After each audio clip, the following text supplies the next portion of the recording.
Tá falando, é o Caio do canal TMTM e hoje nós vamos jogar o Minecraft. Essa é a nossa nova série, que é Survival Craft.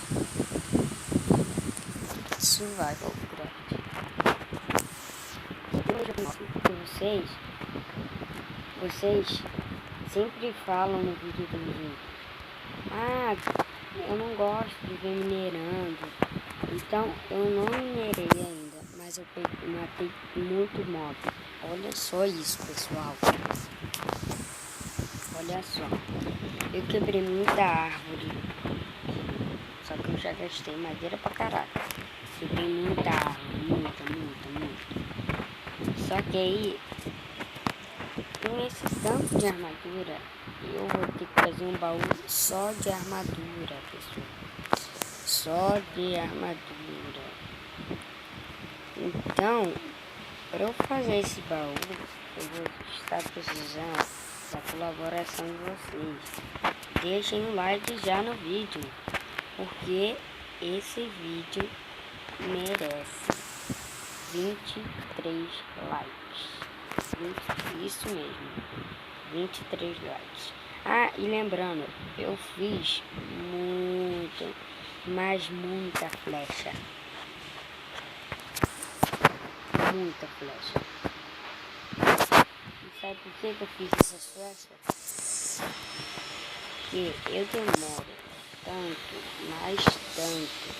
para fazer flecha em vídeo, que eu preferi fazer em off. Então eu vou fazer aqui um baú. Tem um baú secreto. Baú de armadura, né? Esse é um baú aqui. Precisa de mais madeira.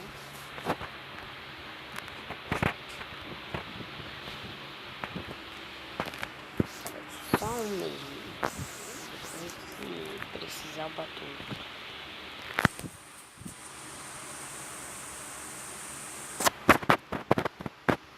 Aqui, ó, galera. Assim ficou muito melhor. Aí eu pego a madeira, boto aqui a madeira. Aí eu escondo esse outro baú. Eu não tenho baú mais. Vocês viram? Mas eu também vou mostrar um jubileu pra vocês. Um jubileu. Vamos dar um oi pro jubileu.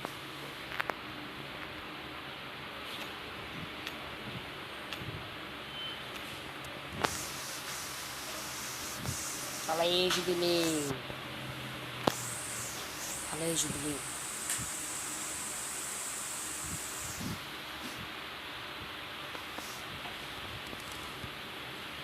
Vamos sair. Deixar o jubileu quieto. Ele é meio estranho, pessoal.